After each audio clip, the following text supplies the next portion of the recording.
Halo teman-teman semua, perkenalkan nama saya Francina Degey. Saya mahasiswa dari Universitas Cendrawasih, program studi Ilmu Sosial dan Ilmu Politik, jurusan Ilmu Pemerintahan. Saya angkatan 2020.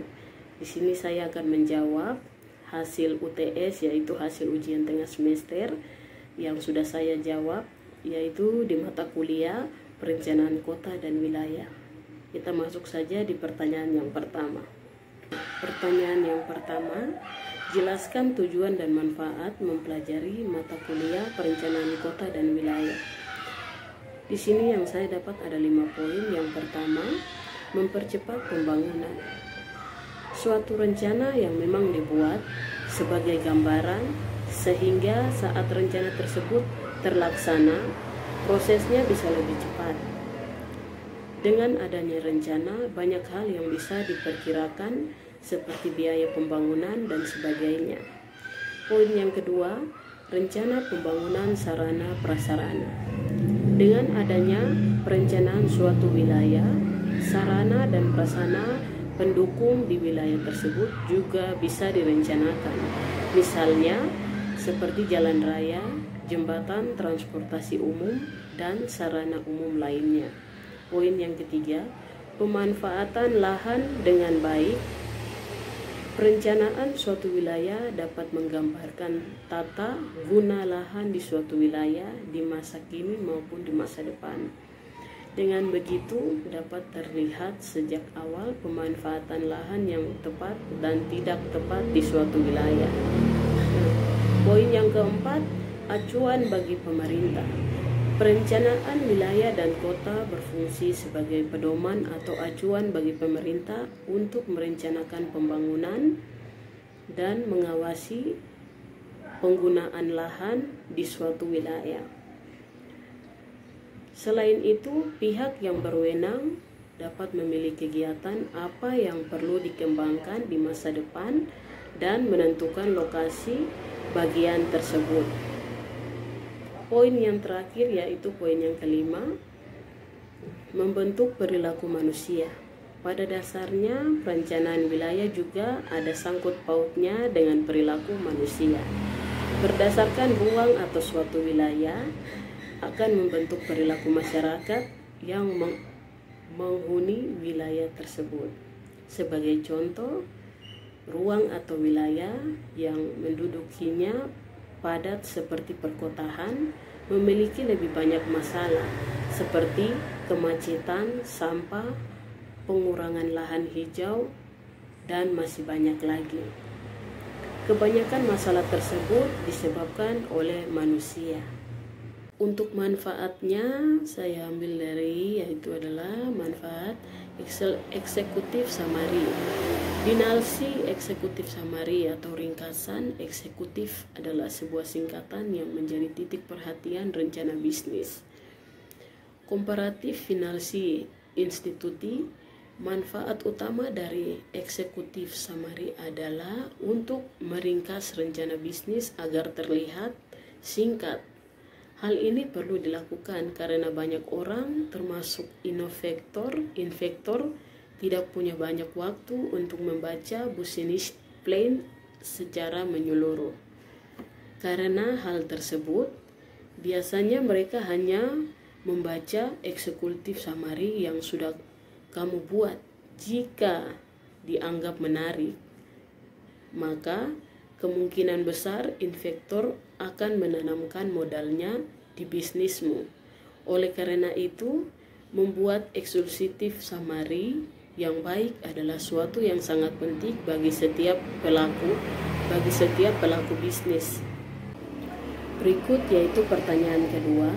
Yang kedua, jelaskan definisi perencanaan dari yang sederhana sampai yang rumit. Yang sederhana adalah menetapkan suatu tujuan dan memilih langkah-langkah untuk mencapai tujuan tersebut.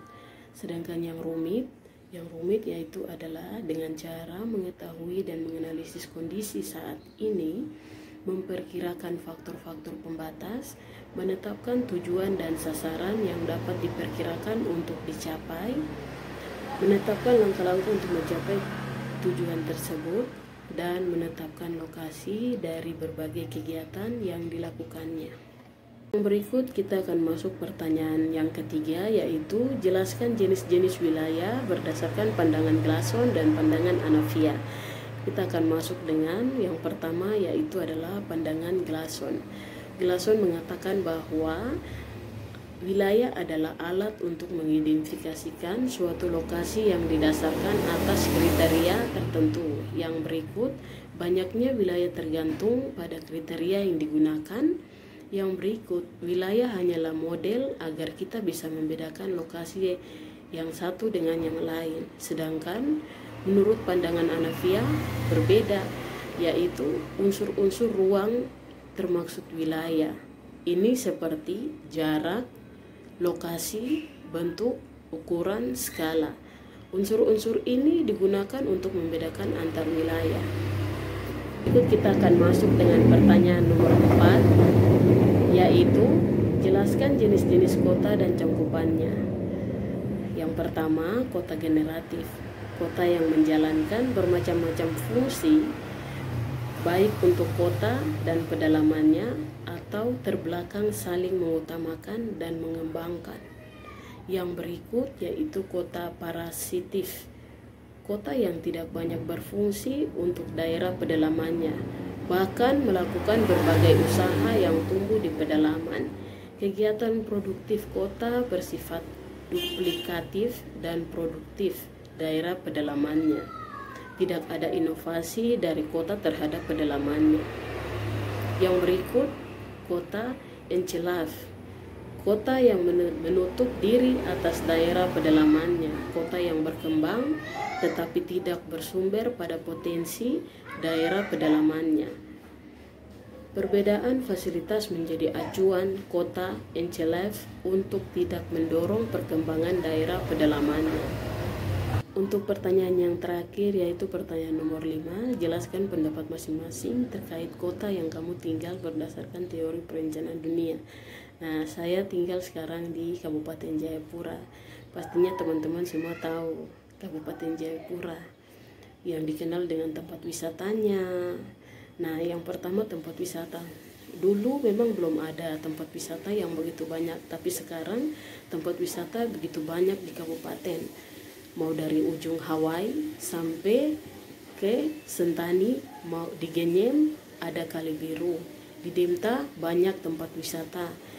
Di Yepase banyak tempat wisata. Pokoknya di sekitar daerah Sentani banyak tempat wisata, mau di pinggir danau, mau di pinggir laut, bahkan di bukit pun semua terdapat tempat wisata. Bahkan kafe-kafe yang berada di atas bukit maupun di gunung maupun di pinggir-pinggir danau. Berbeda dengan zaman dulu. Zaman sekarang Sentani dikenal dengan tempat wisatanya. Pastinya semua tahu. Nah, kalau dilihat dari sisi alam, perkembangan zaman sekarang dengan zaman dulu. Alam yang dulu itu belum ada pembangunan, belum ada penebangan pohon sembarang. Tapi sekarang ya seperti yang kita lihat, pembangunan semakin banyak. Jadi banyak juga penebangan yang terjadi. Di zaman dulu pastinya berbeda. Lihat dari seperti yang kita melihat Siklop. Kita punya Siklop yang ada, itu Gunung Siklop di Kabupaten Jayapura. Dulunya masih sempurna. Berbeda. Sekarang sudah pecah dan sebagian sudah rusak akibat ulah manusia. Sehingga terjadi banjir bandang yang terjadi di tahun 2019. Pastinya kita semua tahu banjir bandang yang begitu besar yang melanda Kabupaten Jayapura sehingga mengakibatkan banyak korban dan juga harta benda yang hanyut di bawah banjir. Kabupaten Jayapura juga dari terjadinya banjir bandang itu sampai sekarang ini hujan mau turun sekecil atau besar pun Sentani pasti banjir.